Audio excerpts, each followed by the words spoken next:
In the vast expanse of the galaxy, there was once a shining blue world whose name echoed across every star map and whose legacy touched every species, either in trade, war, or inspiration. That world was Earth, Terra to the scholars, the heart of the Terran Reach, the birthplace of humanity. It had once teemed with life, ambition, and innovation, sending forth ships, colonies, and culture like solar flares across the void. But history has a way of silencing greatness. Earth fell, not in a single day, not even in a single war, but through a slow, grinding convergence of catastrophe. Climate breakdowns, relentless overexploitation, internal strife, and above all, the interstellar wars that ravaged its alliances and bled its lifelines dry. It was not an alien superweapon or a singular extinction-level event that ended Earth's reign. It was neglect, entropy, and the cumulative cost of ambition unchecked. Signals from Terra grew fewer, weaker, until one day the galaxy heard nothing at all. The last beacon went silent. No radio bursts, no diplomatic traffic, no automated trade pings. Just silence, and in that silence the galaxy moved on. Trade routes shifted, maps were redrawn, the Terran Reach crumbled like old paper, and former allies spoke of Earth only in hushed tones or historical footnotes. The older races, long bitter over humanity's rise and independence, saw this as a rightful end, a warning about the dangers of rapid expansion and unearned pride. Some celebrated quietly, others mourned the loss of a rival that had, for all its flaws, brought energy and unpredictability to a stagnant galactic order. For a time, there were scavenger missions. Rogue traders and archaeologists scoured the Sol system, seeking treasures, tech, or signs of survivors. But they found little. Earth was a ruined shell, its orbit littered with decaying satellites and husks of old defense platforms. Its surface, obscured by dust storms and radiation zones, was unwelcoming, desolate. The moons of Jupiter and Saturn, once bustling outposts of humanity's spacefaring golden age, were now silent ice tombs. So, the galaxy catalogued Terra as a dead world. Humanity was filed away in the archives under extinct, probable. Museums collected their art, universities debated their philosophy, and the stars continued to burn on without them. But what the galaxy failed to understand, what the bureaucrats and technocrats and warlords never grasped, was that Terra's silence did not mean surrender. It meant survival in its most feral, resilient form. Long before the final blackout, Terra had seen the writing on the wall. Visionaries, rebels, outcasts, and dreamers had launched hidden generational ships into deep space, bound for nowhere in particular, carrying the DNA, culture, and defiant soul of their people. Black site colonies had gone dark on purpose. AI-guided vaults had descended beneath uncharted planets. Fragments of humanity were scattered like seeds into the stars, waiting to take root. They were forgotten by the galaxy, but they never forgot Terra. In secret, they whispered stories of blue skies and oceans, of fire and steel, of ancestors who once walked beneath a golden sun.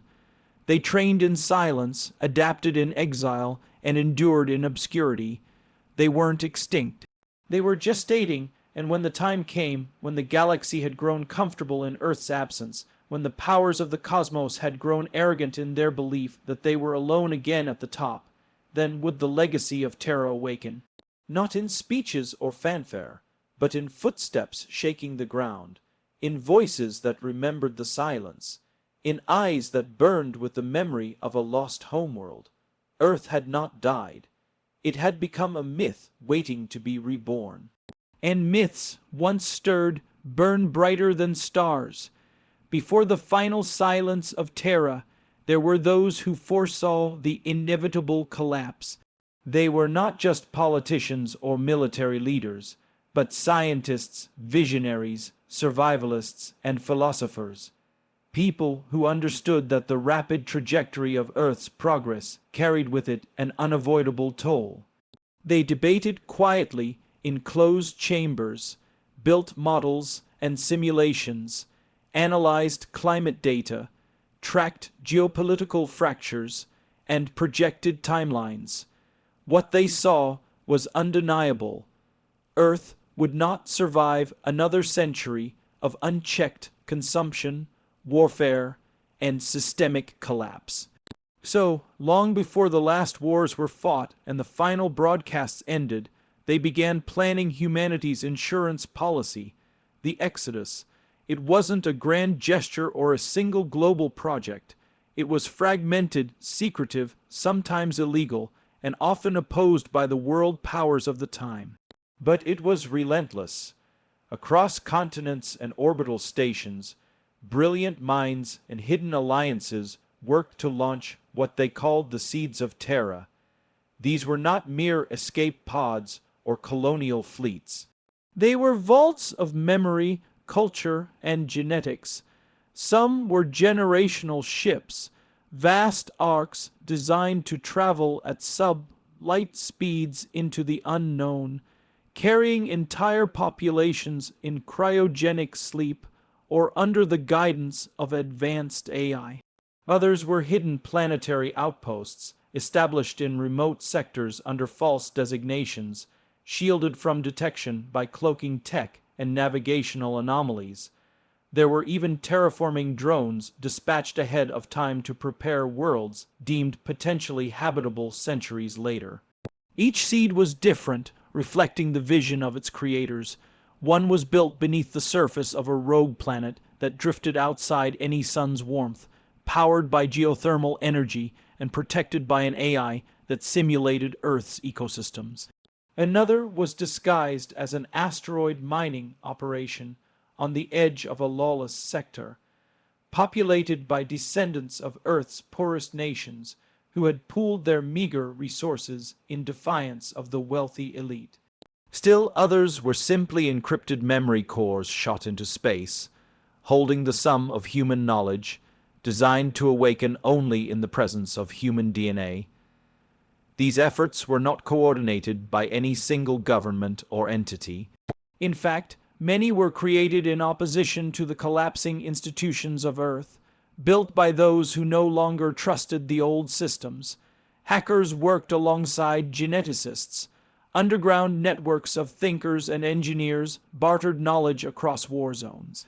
Cultural preservationists encoded human languages, music, philosophies, and art into crystalline memory archives that could endure for millennia. To those who remained on Earth, most of these efforts were invisible. The media focused on the wars, the failing economies, the resource riots. The last leaders gave speeches about unity and hope while quietly securing seats for themselves or their families aboard the few official evacuation vessels.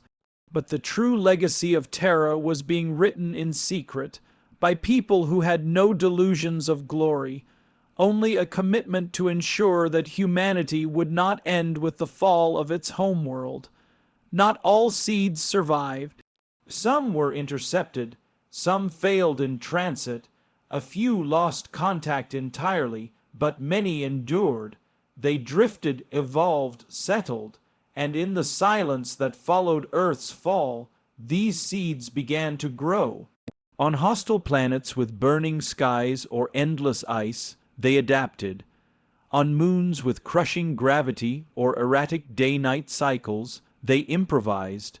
They remembered stories passed down from their forebears, tales of oceans, of cities that touched the sky, of a world once called home. These scattered fragments of humanity, shaped by isolation and forged in adversity, were not pale shadows of Earth. They were its heirs, diverse, hardened, and quietly waiting. They did not seek to return immediately. They knew that time was their ally, that patience, learning, and evolution would serve them better than vengeance or haste. But one day they would rise, not as refugees, but as the living legacy of a planet that had refused to truly die. And when they did, the galaxy would remember Terra not as a ruin, but as the birthplace of something far greater.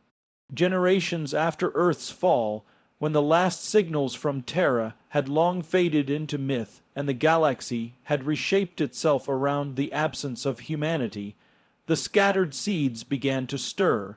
What had once been isolated, remnants hidden in the void, slowly evolved into distinct and resilient civilizations. These were not carbon copies of old Earth societies, but new cultures built upon its bones, hybrids of Terran memory and alien adaptation. They were forged in fire, ice, radiation, and gravity unfamiliar to their ancestors, yet their spirit remained unmistakably human. Across distant solar systems and forgotten sectors, the heirs of Terra emerged. Some arose from generational ships that had drifted through the dark for centuries before settling on harsh but survivable worlds. Others had adapted beneath domes or deep within moons, guided by caretaker AI, who had upheld their sacred duty to preserve not just life, but identity. There were entire cultures that had never set foot on Earth, yet spoke of it in reverent tones, treating it as both origin and promised land, a mythic Eden lost to time. These groups were not uniform. Their languages had diverged, their appearances had shifted through selective breeding, gene editing, or simple environmental necessity. On high-radiation planets, their skin darkened to obsidian, like hues. On low-gravity moons, their limbs grew longer, more agile. In underground colonies where light was scarce, their eyes became vast and luminous. Yet, despite their differences, each remembered the name Terra. It was whispered in lullabies, chanted in rituals, coded into their AI archives. It was the one unifying thread that wove their disparate stories together. Among these descendants, some held tightly to Earth's ancient values, liberty, ingenuity, compassion, while others, having survived in brutal environments, developed more militant or isolationist philosophies. There were technocratic clans who worshipped the code of old Earth's AI, and philosophers who saw themselves as stewards of a broken legacy, tasked with rebuilding not just humanity, but its meaning. On one world known only by its binary designation, a hidden colony thrived beneath a frozen ocean, led by a council of elders who taught their children ancient Earth languages and the epics of lost human empires. On another, orbiting a dying red star, a martial culture had formed from descendants of Terran soldiers, teaching war as a sacred rite and remembering the fall of Earth as a betrayal never to be repeated. Slowly, these groups began to find each other, first through accidental contact, then deliberate outreach. Signals encrypted in old Terran codes were intercepted and answered. Shared myths were compared. Ancient Earth maps were brought together like puzzle pieces long scattered, and when the scattered heirs of Terra met, they did not always embrace. There were conflicts, misunderstandings, even brief skirmishes. But ultimately, the shared origin, the whispered memory of Earth, proved stronger than division. Councils were formed, archives were shared, trade networks were established. What began as isolated outposts became the whisperings of a unified resurgence. No longer content to survive in hiding, these humans, different in form but united in spirit, began to step back onto the galactic stage. They traveled in ships made of alloy and memory, powered by technologies inherited from a world long dead and improved through hard-earned wisdom. When they met alien races, they did not come begging for inclusion. They came with confidence, innovation, and the quiet but unshakable belief that they belonged. The galaxy, long accustomed to human absence, found itself watching the rise of a people who had never truly left. And as more descendants came together under a common banner, a single question spread across space like a ripple in time. If these were merely the scattered fragments, what would happen when they truly united? The heirs of Terra had returned, not as remnants, but as a force reborn. As humanity's distant descendants emerged from their scattered strongholds, whispers of unity turned into deliberate actions. The slow rediscovery of each other led not just to cooperation, but to a bold vision, the founding of a new interstellar alliance forged in the memory of Terra. It began as an idea shared over encrypted long-range transmissions, talks between colonies that had long forgotten what other humans even looked like, between I still loyal to their original programming and new civilizations who saw Earth as holy ground. These conversations led to meetings, tentative and cautious, in the cold reaches of neutral space. Delegates arrived in ships shaped by different environments, philosophies, and cultures. Their voices carried strange accents, their customs unfamiliar, but the common longing for identity and purpose bound them together. From these gatherings rose the concept of the Terran Accord, a galactic charter that would bind the various branches of human civilization into a single diplomatic and cultural network. It was not an empire and never claimed to be.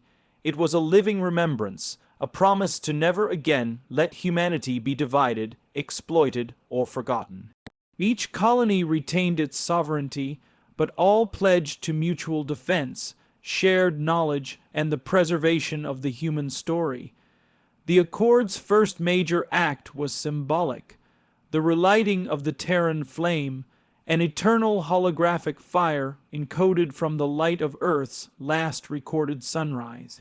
Installed aboard a neutral space station, this beacon became the spiritual and political heart of the Accord.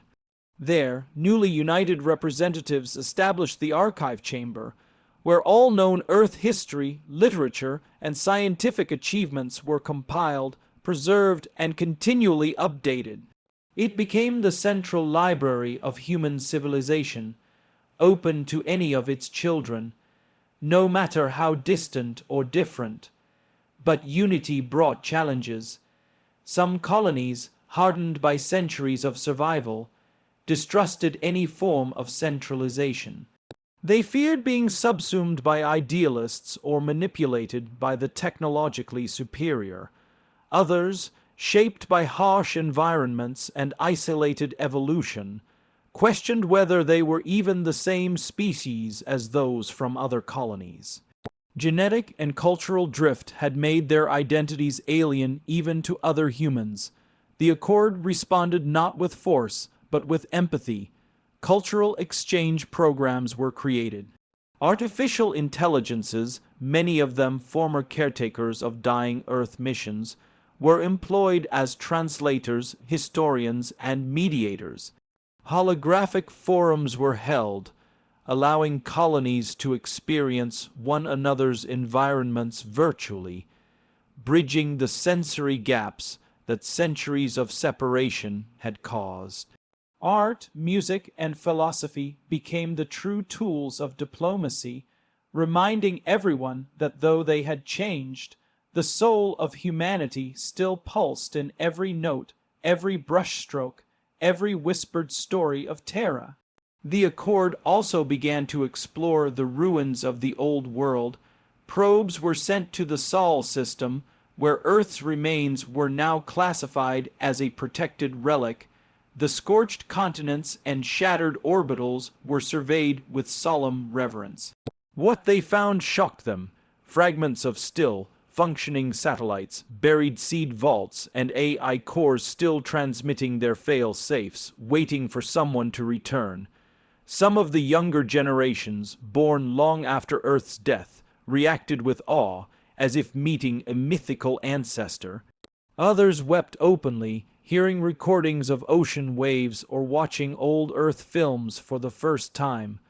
The Accord responded by declaring Earth a planetary monument, not to be colonized but studied, remembered, and honored. Slowly, Earth's remains became a pilgrimage site, a reminder of both humanity's fall and its refusal to vanish. The unity of the Accord was not perfect. It never claimed to be. Disputes still arose, rivalries flared. But the memory of Earth, and the vision of a better future forged from its ashes, kept them moving forward. With each passing cycle, the alliance grew stronger, more confident. No longer fragmented seeds scattered in the void. Humanity was now a constellation of cultures orbiting a shared dream. A new era had begun, not of Earth, but of Terra's legacy rising across the stars. As the Terran Accord solidified and humanity's scattered branches began to weave together into a coherent galactic presence, the time inevitably came to reckon with the wider galaxy. While the myth of the vanished human race had become a cultural undercurrent among many alien civilizations, some revering humanity as tragic heroes, others dismissing them as reckless upstarts, the reemergence of human power was not universally welcomed. In regions of space now dominated by long-standing alien empires, the sudden revival of coordinated human influence stirred anxiety, envy, and, in some cases, fear. For centuries, these alien civilizations had enjoyed unchallenged authority in their sectors, shaping trade, culture, and policy without interference. The notion that humanity, once thought extinguished or irrelevant, had not only survived but united under a common purpose challenged that status quo profoundly. Initially, reactions ranged from diplomatic curiosity to cautious engagement. Several mid-tier civilizations opened embassies to the Accord, intrigued by its history and surprised by its resilience. They welcomed the cultural richness humanity offered, its music, philosophy, and technological ingenuity. But not all encounters went smoothly. The Zorath Dominion, a powerful technocratic empire with a history of expansionism, perceived the Terran Accord as a geopolitical threat. When human-led missions began reclaiming ancient listening posts and derelict stations once owned by all Terran fleets, the Dominion responded with aggressive warnings and fleet mobilizations. For the first time since the Accord's founding, humanity stood on the brink of interstellar war. Yet the Accord had prepared for such inevitabilities, drawing from the accumulated wisdom of their diverse colonies, some with militarized traditions, others with advanced defensive technologies. Humanity did not respond with immediate escalation, but with strategic deterrence. Fleets of hybrid vessels, combining old Earth engineering with post-collapse innovations, were deployed to defend critical trade routes and border systems. These ships bore names that echoed both mourning and defiance: the Last Dawn, Iron Memory, Starseed Vengeance, and their arrival in contested space sent a message that humanity was not to be underestimated. Diplomatically, humanity employed a multi-front strategy. Veteran AI diplomats with perfect recall of all treaties and alien customs negotiated with cautious precision. Cultural envoys distributed curated archives of Terran history to alien worlds, reminding them of humanity's past contributions to galactic stability and knowledge. And in a stroke of symbolic genius, a fleet led by descendants of Earth's last recorded military expedition broadcast a transmission across known space, not a threat, but a declaration of peace and memory, ending with a message spoken in hundreds of human dialects. "We remember who we were, do you?" The message struck a chord even among humanity's detractors. Many younger alien societies, raised on legends of Earth, viewed the Accord's revival as a chance for renewal, not rivalry.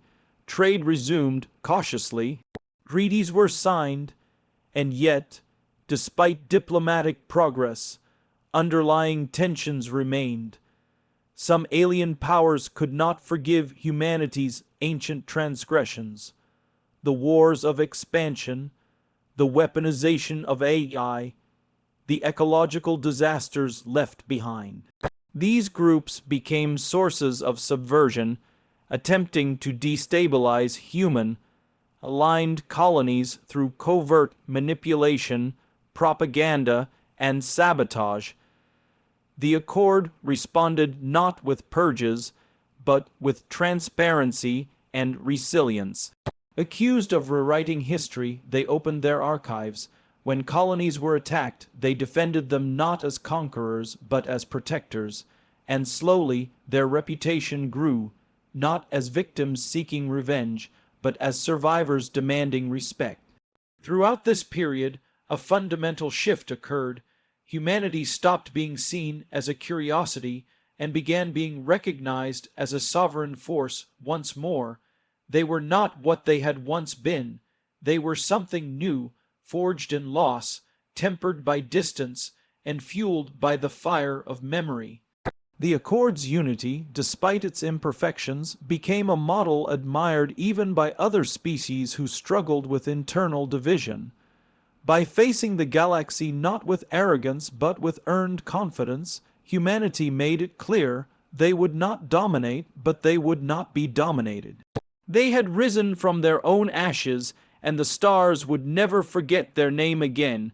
With the Terran Accord firmly established and humanity's presence acknowledged across the stars, the final piece of their rebirth rested not just in unity or strength, but in purpose. As their fleets secured borders, their diplomats forged ties, and their scholars reconstructed the past, the question loomed over every council session and interstellar broadcast: what now? Rebuilding had given humanity a reason to rise again, but sustaining that rise required vision. It began subtle. Scientists and philosophers proposing bold new frontiers of exploration, bioengineers crafting hybrid species with both human and alien DNA, and engineers designing not just ships, but ecosystems, massive generation spheres where humanity could live, not just travel.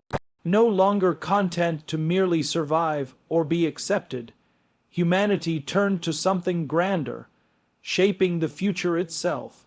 In every sector, Terran colonies began collaborating on Project Eon, a multi-century initiative that sought not just to preserve the species, but to uplift all intelligent life willing to walk alongside them.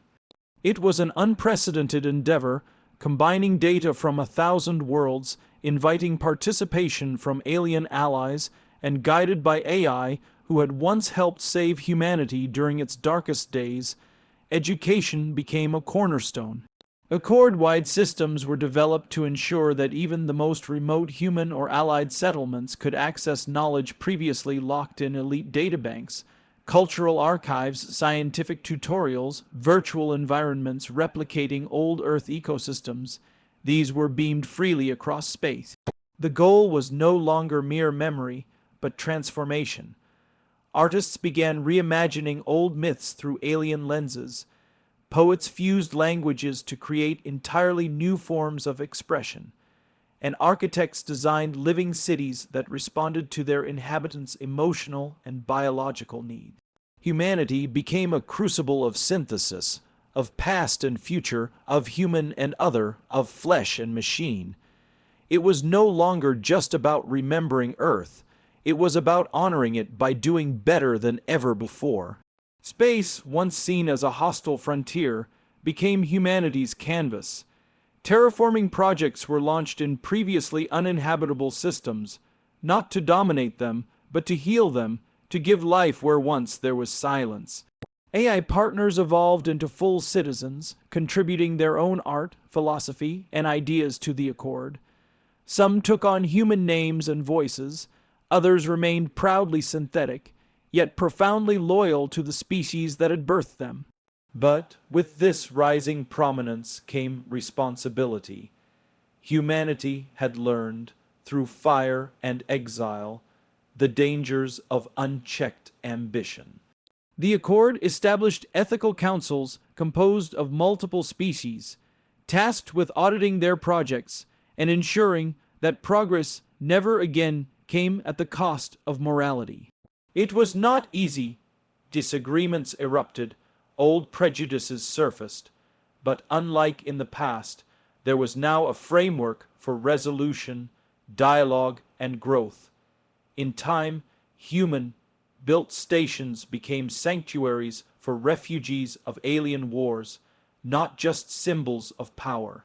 Accord vessels patrolled not just human borders, but offered aid in disaster zones, helped mediate ancient feuds between non-human civilizations, and offered access to the Terran archives to species who had never known Earth, but found inspiration in its legacy. And finally, in a moment that captured the galaxy's attention, a human child born in orbit above a planet humanity had once helped destroy was given the title voice of Eon. The child's naming ceremony, transmitted across thousands of systems, included a simple message: from ashes we choose creation, from memory we choose meaning, from Terra we rise. That moment, small as it was, came to define the new age of humanity. They were no longer a relic of the past, nor a people clinging to survival. They had become something far greater, guardians of memory, agents of peace, and dreamers of what could be. In the end, their greatest strength was not their machines, their weapons, or their history. It was their will to learn from failure, to rise beyond vengeance, and to turn the story of Earth not into a lament, but into a light for every world watching the stars.